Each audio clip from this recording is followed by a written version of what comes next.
What's up everyone, it's Force Nature here, coming at you with an announcement that I'm very proud to make. As some of you might have noticed, I have recently hit the 2,000 subscriber milestone and I am pretty damn proud of that. So yes, I'm gonna use this video to basically just say how awesome you guys are and to celebrate that and yada yada yada. But seriously though, thanks for supporting me guys, I mean it. Whether people just support me by watching my videos, commenting, just encouraging me, joining my top tier fighters Patreon, all that support, I appreciate it. So basically what I'm gonna end up using this video for is I'm gonna give you a few tips to help you out with regards to your own Dead or Alive 6 journey, and I'm gonna also give some tips on some stuff to not do or to avoid doing.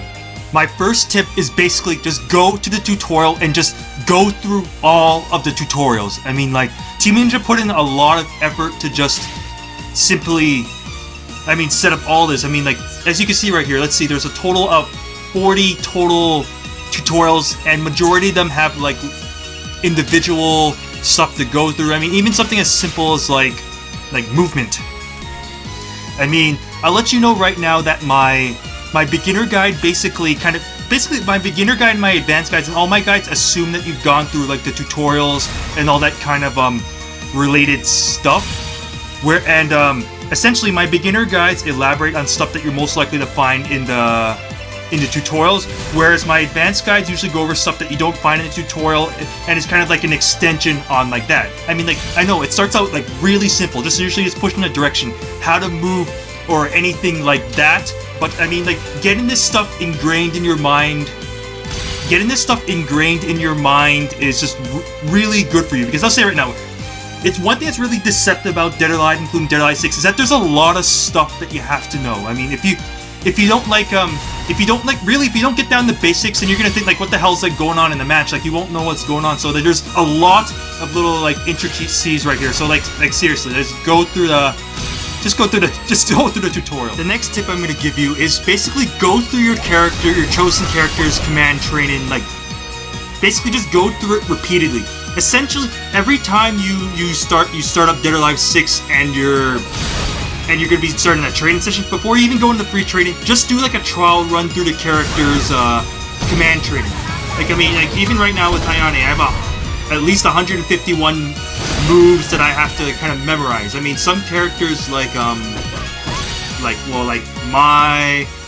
think Kula, Nico, hell, even technically characters like Raido even have basically have fewer moves than this, but one of the big things about DOA and just 3D fighters in general is that there's a lot of moves that you have to know.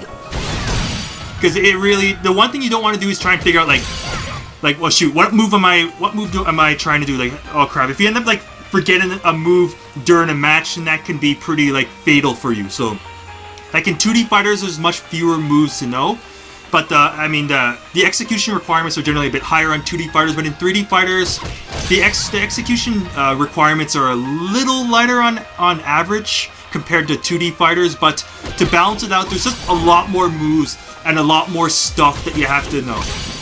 Then naturally, after you're done with command training, the thing I want you to do now is to go through your character's combo challenge. Alright, I'll let you know right now that a lot of the combo challenges actually aren't really necessarily that practical. And I'll say straight up that Ayane's can be pretty terrible. From Dead or Alive 5 Plus, Dead or Alive 5 Ultimate, Dead or Alive 5 Last Round, and including Dead or Alive 6. Yes, their combo challenges are terrible. But the point of the combo challenge is to kind of give you an idea of stuff that you can end up doing with your character. Basically, if there wasn't a combo challenge, then you would basically have almost no idea how to do combos or anything like that. So having both the command training and the combo and the combo challenge is actually a really awesome tool that Dead or Alive 6 end up having.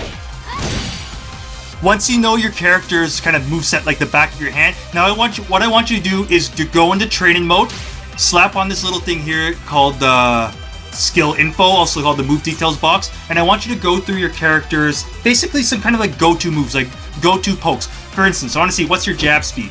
Here, for Ayane, it's 10. What's your elbow speed? For Ayane, it's 13. As you see right there, elbow is 6p, and your down jabber, 2p. For Ayane, it's 12 frames. It's -4 on block. Alright, so you can check on block, jab is -1, elbows, I mean 6Ps or knees tend to be very negative on block. Low jabs are almost always -4. Now let's see.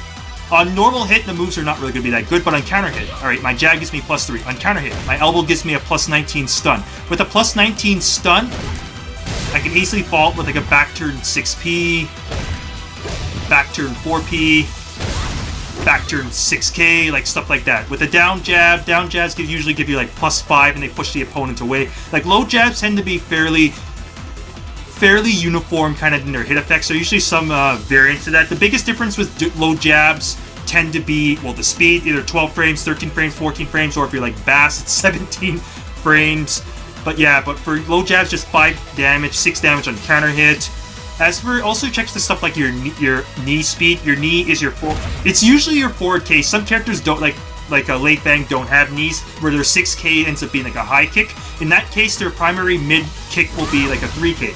Like for Ione's knee, I get +12 on... I would get +12 on counter hit. I think it's +12.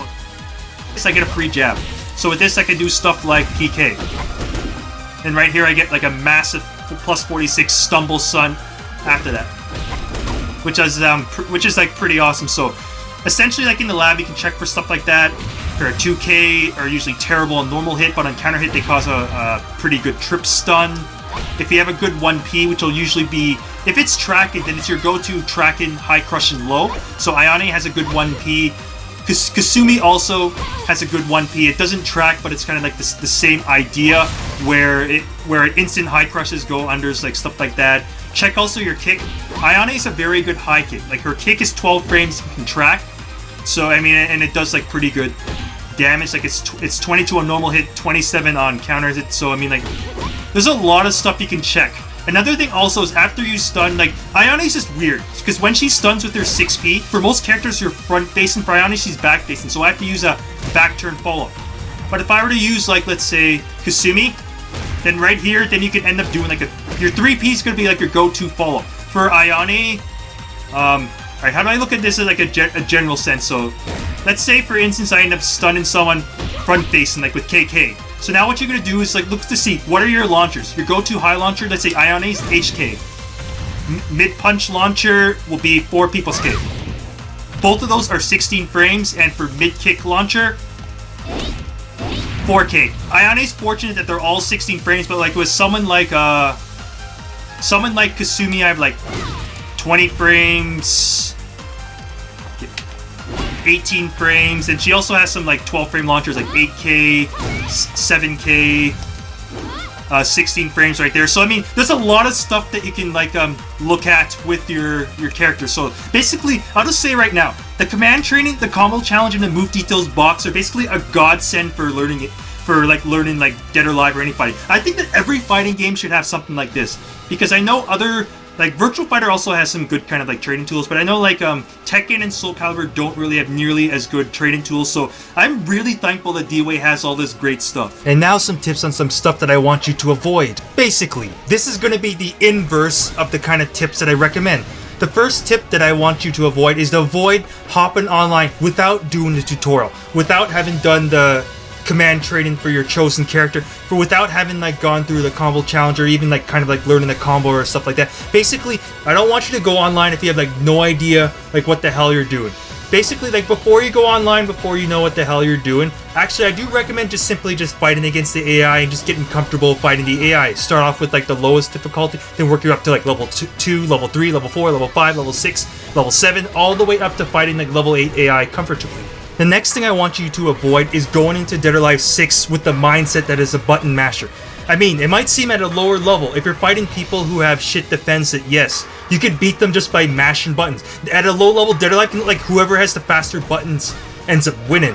But in reality, the offense, I mean, hitting the buttons, offense, that's the easy part. The hard part about Dead or Alive is defense. I mean, you have to be on point with your defense. You have to know what your opponent characters are capable of. Like, you have to know, basically, how to deal with it. And a big thing, you need to be on point with your punishment. That's a big part of defense.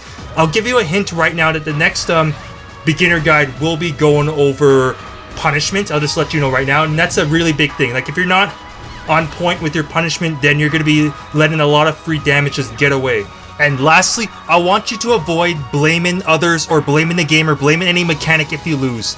If you lose in Dead or Alive, it's on you and it's your responsibility to get better. Anyways, this is Force Nature signing off. Thanks for tuning in, and I'll see you next time on Top Tier Tips.